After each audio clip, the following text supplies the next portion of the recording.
Hello, I'm Tony from gardenmasters.com, and today we're installing our water feature for the backyard.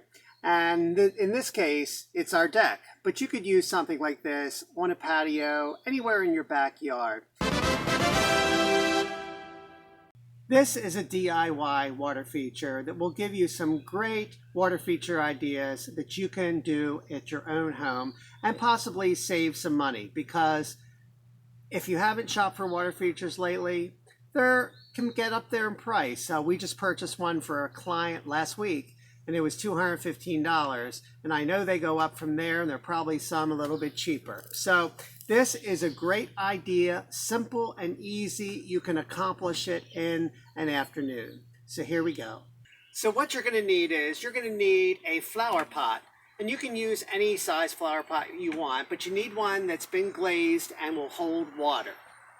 In addition to that, you need a little base to put it on to sit it up from the deck so that it doesn't lay flat on the deck.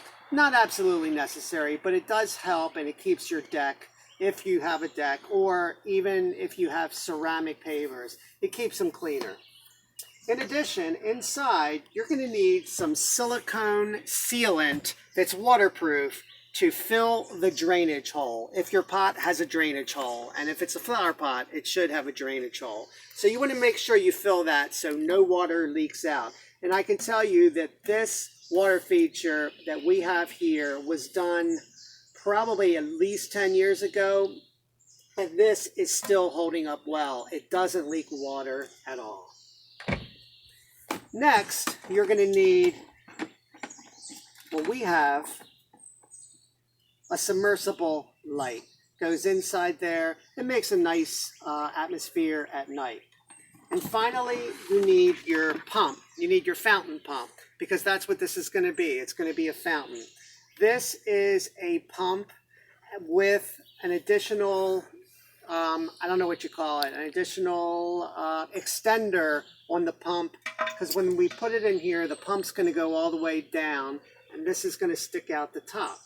And you can use this as a bubbler the way it is, which is what we do, or you can purchase a little nozzle thing that creates different fountain patterns up here too. We prefer to use the bubbler, but we've also used that at other times too.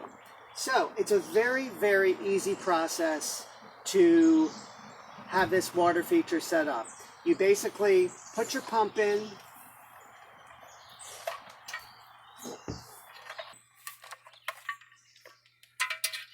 so basically the pump goes on the bottom like this, and I try to have it towards the center as well. And I also put some rocks on it to hold it in place, which helps quite a lot.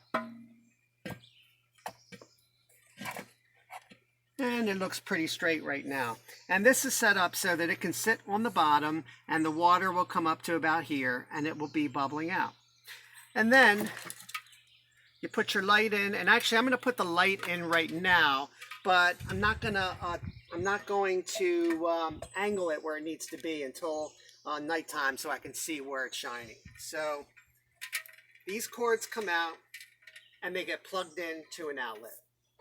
And then we fill it with water, and voila, we have a fountain. One thing I wanted to mention is this extender has a regulator here. You can turn the water up and down, and it's very important because this pump is a pretty powerful pump, and if you didn't have this regulator, it would shoot up far and it would splash out and your pot would drain.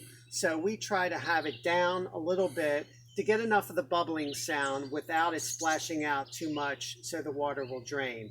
Another thing is, and I'll come in closer and show where I have these rocks. This is pretty steady right here. It's not going to move. If you don't have these rocks in here and the pump tips over, it'll shoot water out and it will drain your fountain within a matter of, I don't know, really, really quickly. And then once it drains, if your pump is running, it can burn out your pump. So you want to make sure that you have these safeguards in place to safeguard your pump. Another thing to mention about the size of the pot.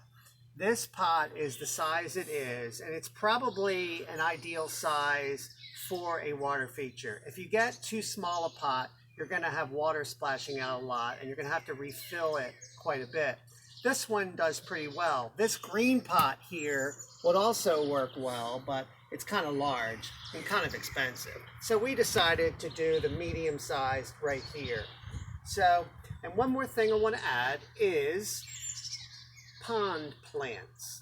We had a pond plant last year. In fact, we've had this pond plant for a good, probably since we've had the fountain set up, a good 10 years or whatever, and it's lasted, and we bring it in over the winter.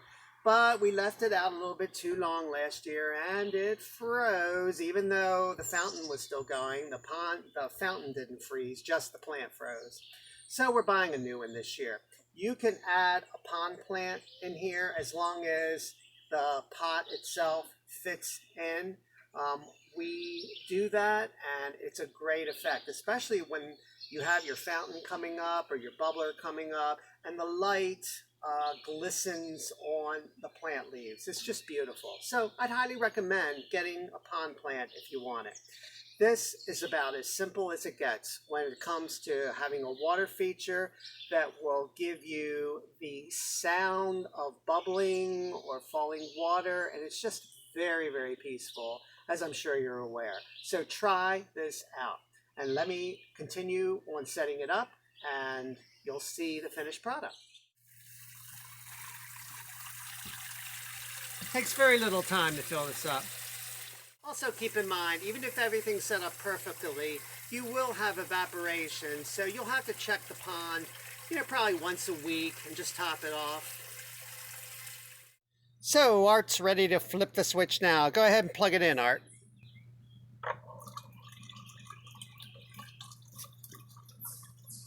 And there you have it, a DIY fountain.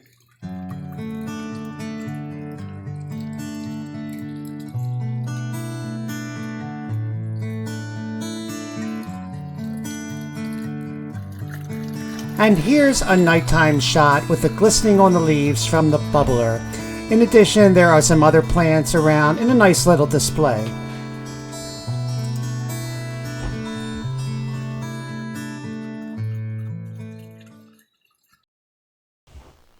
Be sure to subscribe to our channel and also get our free newsletter by going to gardenmasterswithaz.com/subscribe, or watch these other popular videos on our channel.